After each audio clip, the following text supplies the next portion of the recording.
নবী আমার ফাতেমারে ডাইকা মুখের কাছে আইনা বলতেছেন, ফাতেমা গো, আমি নবী বইলা যাই, কান্দিস না, আমি বিদায় হলে মদিনার জমিনে তোমার আগে কেউ মরবে না, 6 মাস থাকবে দুনিয়ার জমিনে, 6 মাস পরে সর্বপ্রথম মদিনার থেকে যিনি মারা যাবে তিনি হবে তুমি ফাতেমা, আমি রাসূলের সাথে আগে সাক্ষাৎ হয়ে যাবে।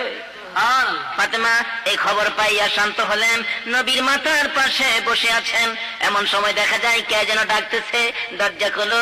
রাসূল বলতেছেন, ফাতেমা দরজাটা খুলে দাও। ফাতেমা বলতেছেন, আবু গো, দরজার পাশে এমন একটা লোক দাঁড়াই আছে, যে লোকটার মাথা আকাশে, পাও দুইটা জমিনে। ও বাবা, আমার ভয় লাগে গো, এই লোকটা ঘরের ভিতর আসলে না জানি কোন কাণ্ড ঘটাইয়া দেয়। নবী আমার চোখের পানিগুলো ঘর ঘর করে ফেলে দেয়। ফাতেমা দরজাটা খুলে দাও, ইনি হলেন মালাকুল মউত, আজরাইল রে। ফাতেমা কিছুক্ষণের মধ্যে